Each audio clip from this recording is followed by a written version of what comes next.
Hello दोस्तों, तो आज हम आपके लिए लेकर आए हैं एक ऐसी अजीबोगरीब कहानी जिसमें कि एक आदमी एक ऐसे आइलैंड पर फंस जाता है जहां पर सिर्फ औरतें ही औरतें होती हैं और वो सिर्फ उससे अपने लिए बच्चे पैदा करना चाहती थी। और इसी सब के बीच फंसा ये आदमी कैसे अपने आप को इस आइलैंड से बाहर निकालता है वो हम आज आपको इस कहानी में बताएंगे। तो कहानी की शुरुआत होती है जॉन नाम के बंदे से, जो कि पुरानी चीजों पर रिसर्च किया करता था और इसी सब के चलते वो एक आइलैंड पर जाता है। जॉन को बताया गया था कि उस आइलैंड पर बहुत सारी प्राचीन वस्तुएं हैं जिन पर वो रिसर्च कर सकता है और इसी सब के चलते वो अपने सारे कलीग्स को लेकर एक शिप के जरिए उस आइलैंड पर जाने के लिए निकल जाता है। और तभी उनके शिप पर समुद्री लुटेरे आकर हमला कर देते हैं और उन लोगों की मुठभेड़ हो जाती है। जॉन के साथियों की संख्या बहुत ज्यादा थी, इसलिए वो उन लुटेरों को पीट कर वहाँ से भगा देते हैं और जॉन और जोसेफ कैसे भी बचकर उस आइलैंड पर पहुंच जाते हैं। और फिर तभी जोसेफ देखता है कि जॉन की तबीयत खराब होने लगी है। वो उसे पूछता है कि उसे क्या हुआ, लेकिन वो कुछ बता नहीं पा रहा था। तभी उसकी नजर अचानक एक सांप पर पड़ती है और वो समझ जाता है कि जॉन को सांप ने काट लिया है। वो उसे जल्दी से जंगल से जड़ी बूटी तोड़कर खिला देता है, लेकिन इस सब का असर उस पर कुछ खास नहीं हुआ था और फिर वो जॉन के लिए मदद लेने जंगल के अंदर जाता है। काफी देर इंतजार करने के बाद जब जोसेफ वापस नहीं आता तो जॉन खड़ा होकर उसे ढूंढने के लिए खुद भी जंगल के अंदर चला जाता है। जब जॉन जोसेफ को आवाज लगाता है तो उस कबीले की लड़कियां उसकी आवाज सुन लेती हैं और वहां आ जाती हैं। उन लड़कियों ने अपने शरीर पर कुछ हरे कलर का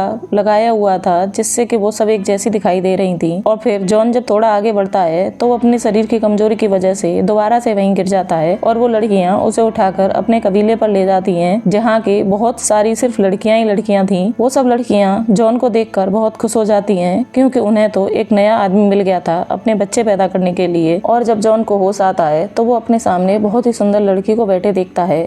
उस लड़की का नाम मारिया था और मारिया भी 4 साल पहले उस जंगल में आई थी और इसी आइलैंड पर इन आदिवासी लड़कियों ने उसे फिर कभी वापस नहीं जाने दिया और अपने यहाँ की नौकरानी बना लिया। वो जॉन को दवाई पिलाती है। इसी बीच कबीले की कुछ लड़कियां एक बाथ टब लेकर कमरे में दौड़ी दौड़ी आती हैं और वो बहुत खुश लग रही थी। जॉन ये सब देखकर कुछ समझ नहीं पा रहा था। तभी वो लड़कियां फिर से आती हैं और अब की बार उनके हाथों में पानी के ड्रम थे और वो उस टब को पानी से भर देती हैं। और जब तक जॉन कुछ समझ पाता वो सारी लड़कियां जॉन पर टूट पड़ती हैं और उसके कपड़े उतारने लगती हैं। जॉन जैसे तैसे पूरी तरह से नंगा होने से बचता है, लेकिन वो लड़कियां उसे उठाकर उस टब में डाल देती हैं और उसे रगड़ रगड़ कर नहलाने लगती हैं। जॉन उनसे बचने की बहुत कोशिश करता है, लेकिन उन लड़कियों की संख्या इतनी ज्यादा थी कि उसकी वहाँ चलने वाली नहीं थी। उसे नहलाने के बाद वो लड़कियां एक बहुत बड़ी चादर लेके आती हैं जिससे उसे ढक देती हैं। और इस सब के बीच जॉन अपने आप को बचाते हुए किसी तरह दूसरे कमरे में पहुंच जाता है। वो वहाँ पर जाकर देखता है तो वहाँ भी सारी लड़कियां थी। उसे समझ नहीं आ रहा था कि उसके साथ ये हो क्या रहा है। वो उस कमरे में आगे बढ़ ही रहा था कि तभी उसे अचानक वहाँ एक दूसरा आदमी और मिलता है। तो वो आदमी भी जॉन को बताता है कि मैं 10 साल पहले इस आइलैंड पर आया था और मैं यहाँ फंस गया। फिर इन लोगों ने मुझे यहाँ से जाने नहीं दिया। ये लोग मेरे साथ सब कुछ करते हैं और मुझसे बच्चे पैदा करवाते हैं और जब यहाँ कोई लड़का पैदा होता है तो ये लोग उस लड़के को मार देते हैं और यहाँ सिर्फ लड़कियां ही जिंदा रहती हैं, क्योंकि इस कबीले का नियम था कि यहाँ अगर एक से दूसरा आदमी आया तो इस कबीले का सर्वनाश हो जाएगा। और अब वो आदमी बूढ़ा हो चुका है तो ये लोग इस नए आदमी जॉन को पकड़ लाते हैं जिससे कि वो और ज्यादा बच्चे पैदा कर सकें। जब वो बूढ़ा आदमी वहाँ से चला जाता है तो जॉन के पास मारिया आती है। मारिया उसे कुछ बताने की कोशिश करती है। तब तक ही वहाँ पर एक आदिवासी लड़की आ जाती है जिसका कि नाम डायना था। डायना अपना तीर चलाकर मारिया और जॉन पर हमला करने वाली थी। तभी मारिया एक आइडिया जॉन को देती है कि तुम जाओ और डायना को अपनी बातों में बहला फुसलाओ जिससे कि वो तुम पर फिदा हो जाएगी। और जॉन भी ऐसा ही करता है। वो उसकी न चाहते हुए भी तारीफ करने लगता है और वो उसके घोंसले जैसे बालों को बहुत खूबसूरत बताता है और उससे कहता है कि तुम तो एकदम कमसिन कली लग रही हो। डायना उसकी बातों में आने ही वाली थी कि तब तक पीछे से और सारी लड़कियां आ जाती हैं और वो आपस में लड़ने लगते हैं कि सबसे पहले जॉन के साथ गपागप कौन करेगा। और इस लड़ाई के बीच जैसे तैसे बचकर वहाँ से निकलता है। और कुछ देर बाद कुछ लड़कियां टोनी को अपनी महारानी के बड़े से कमरे में ले जाती हैं जहाँ पर उसकी बहुत सारी दासियां लड़की थी। जॉन को देखकर वो सारी दासी लड़कियां जॉन पर टूट पड़ती हैं, लेकिन तभी महारानी एक आदेश देती है और वो सारी लड़कियां रुक जाती हैं। और फिर जॉन को सामने बिठा दिया जाता है और उसके आगे 2 बड़े बर्तनों में कुछ ऐसा रखा जाता है जिसमें से धुआं निकलने लगता है। जॉन को ये सब कुछ अजीब लग रहा था, लेकिन जॉन बैठे बैठे कुछ मदहोश सा होने लगता है। उसकी आंखें नशीली हो जाती हैं और वो मुस्कुराने लगता है। यानी कि दोस्तों ये कोई आम धुआं नहीं था, ये एक नशे का धुआं था जिससे कि वो जॉन को अपने वश में कर लेती हैं। अब जॉन को सारी लड़कियां खूबसूरत परियों जैसी दिखाई दे रही थीं, पर अब भी उसकी नजर सिर्फ उस रानी पर थी और वो उस रानी के साथ ही गपागप करना चाहता था। रानी जॉन के इशारों को समझ चुकी थी। रानी जॉन के पास आती है और वो लोग वहीं सरेआम गपागप करने लगते हैं। और कुछ देर बाद दोस्तों हम देखते हैं कि जॉन की टीम के कुछ आदमी जॉन को ढूंढते हुए उस कबीले के पास आए थे। जैसे ही उस कबीले की लड़कियों को पता पड़ता है, वो लोग जॉन के साथियों पर हमला कर देती हैं और इसी सब का फायदा उठाकर मारिया जॉन से कहती है कि यहाँ से भाग चलते हैं। तभी डायना आ जाती है। वो लोग जब भाग रहे होते हैं तभी उन्हें दूसरे कमरे में एक बड़ी सी ढाल के पीछे उस बुढ़े आदमी की लाश मिलती है, यानी कि उन औरतों ने उस बूढ़े आदमी को मार दिया था और अब वो सिर्फ जॉन से ही बच्चे पैदा करना चाहती थी। इस सब को देखकर जब वो लोग वहाँ से डरकर भाग रहे थे, तभी सामने से डायना आ जाती है और अपना तीर निकालकर जॉन पर हमला करने लगती है।